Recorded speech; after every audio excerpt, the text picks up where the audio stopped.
Welcome back to the Grand Canions channel. Hey, look, on today, we're going to find out if he is the one for you, ladies. Red flags. Red flags. He's not the one. He's not the one. Stay tuned. But hey, what we want you to do is subscribe to our channel. Also, hit the notification button so you can get notified when we drop another video.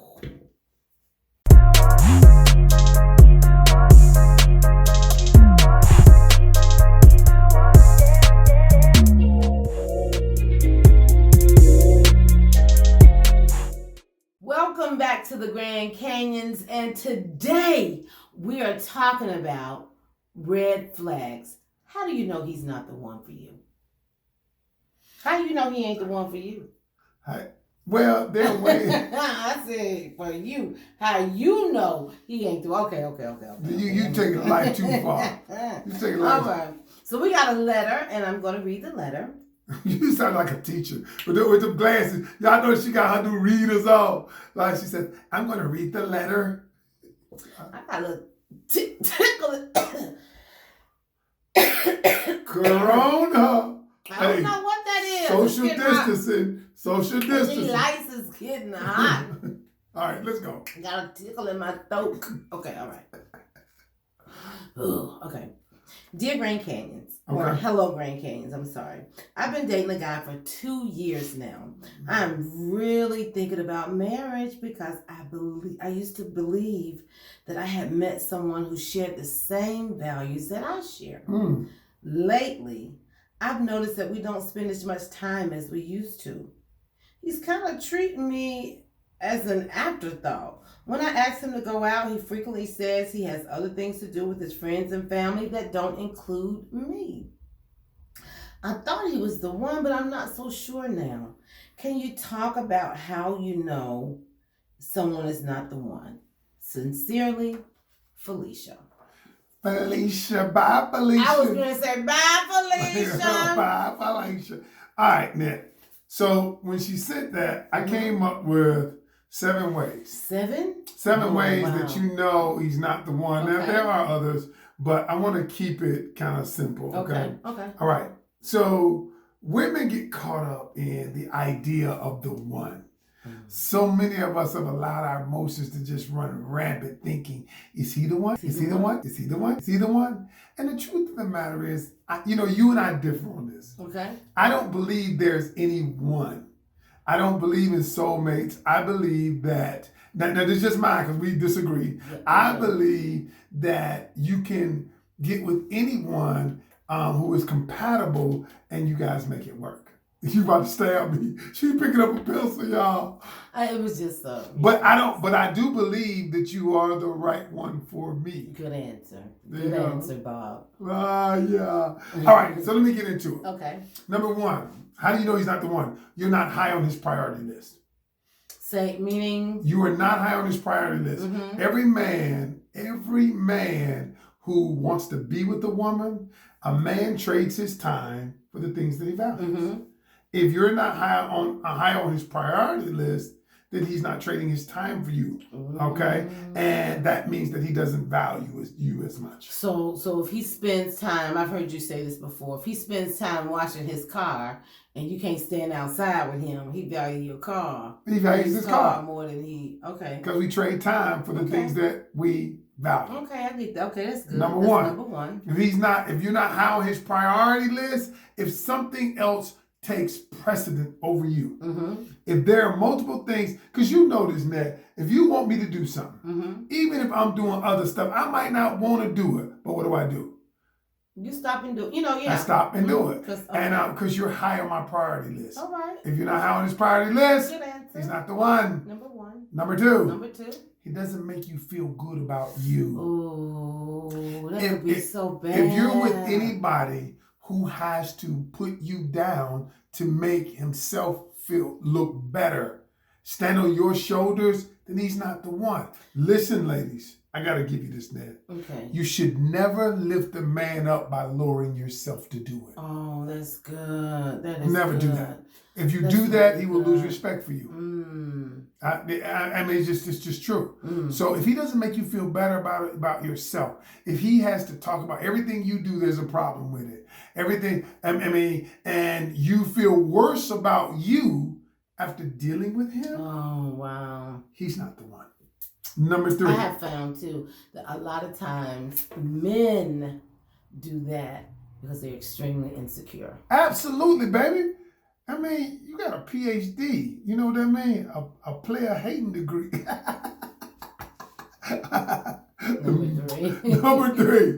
Number three.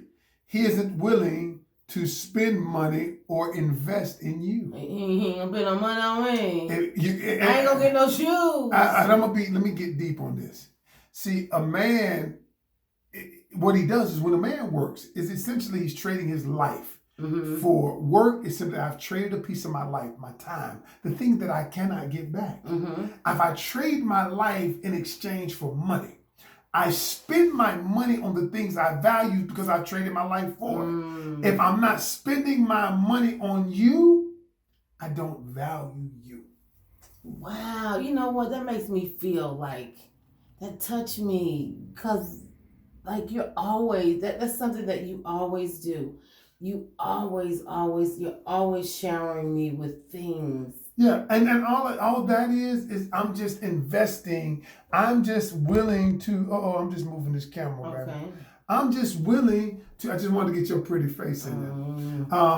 To invest in you because I realize that I value you. Investments are valuable. You don't invest in things that aren't valuable. Oh, that's so sweet. Number 4. This the one for guys. Unwilling to put a title on it. Unwilling to put a title on it. If a joker keeps telling if a joker keeps telling you, I don't want to get serious, we just kicking it. Well, then, that's what I don't like titles. Baby, let's just keep this to ourselves. We ain't gotta put no title on. We just us, baby. What's important is that I am here with you now. And what he's trying to do is he's trying to keep things as they are. So that you won't get mad, won't get upset, won't walk away. But here's the thing, y'all. If after a while, all right, I'm going to break this down real good. When a man buys a vehicle and he purchases the vehicle with his money, right? The investment, he gets back a title, right? The title for the vehicle, right? Because he's put his time, energy, and money into the vehicle to obtain the title. All right. Now, if a female puts her time, energy, money, self, and she can't get a title. You my boyfriend. He ain't the one. You was my boyfriend. He ain't the one. You was mine. I said, he ain't the one. Number 5. He doesn't respect your opinion.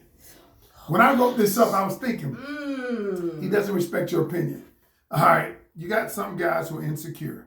You know what? And if he doesn't respect your opinion, he's not the one. You know what though? Tell me, baby. I was just talking to a girlfriend of mine. Okay. And she was saying how she used to, before, she pretty much ran the household. Okay. But now, the tables have turned. And her husband is now, taking on more of a leader role, and he's leading the house. Gotcha. And while she loves that, he doesn't value her opinion anymore. She used to be the breadwinner in the house. Wow. But now things have turned and he's the breadwinner. So she doesn't have an opinion. He doesn't want to hear. It's not a joint thing. So how...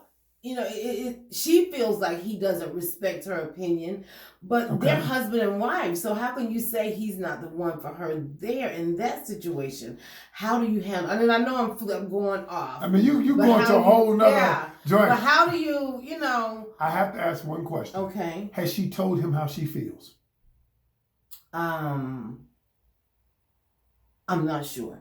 You need to find that out. But here's why. Because if they've been in a relationship for quite some time and the dynamics of the relationship has changed, that means something in the relationship changed and both parties agreed to it.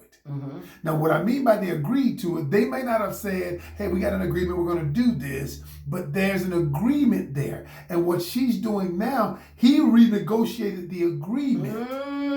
You see what I'm saying? When he took over, he renegotiated the agreement. If she wasn't a participant in the agreeing to the renegotiation and she never spoke up, he's assuming that she agreed to the renegotiation. Oh, wow. That's why I asked you, did she speak on it? I will ask that, and we'll bring that up at another time. At another time. Okay, I'm sorry. Go ahead. Number 6. Talks bad about his ex. If he talking bad about his ex, I have one question that you can always say, is you always be leery of somebody that talks bad about their ex and they never talk about their part in it. You know what? You never said anything negative about any of your exes, any of your hoes. You know, you just never have. Number 7. Number 7. And last but definitely not least, number 7. You have to force it to work. Oh gosh, isn't that horrible? You know what? The reason me and you together is because, you remember at the time, at one point I was dating somebody else a long time ago. I didn't know at the time. Now, she didn't know. But I made my decision. Remember when I told her I don't want to date anybody but this one person, that one person was you. And she was like, what's wrong with me? And what did I say?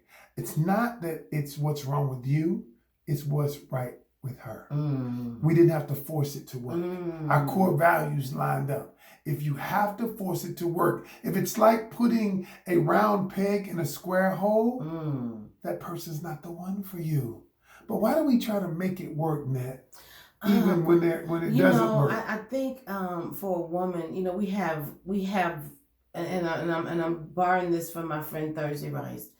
We have 2 men.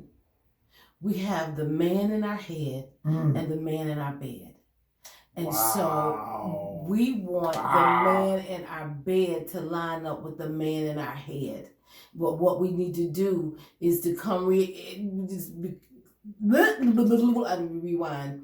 What we need to do is to be realistic and realize that the man in your bed, that's who you got. And so that is why. Wow. You know, we don't see the men for really who they are. We see them for who we created, you know, this fictitious dude here. Wow. That's deep. On that note, we out. We the Grand Canions. Nothing else to be said.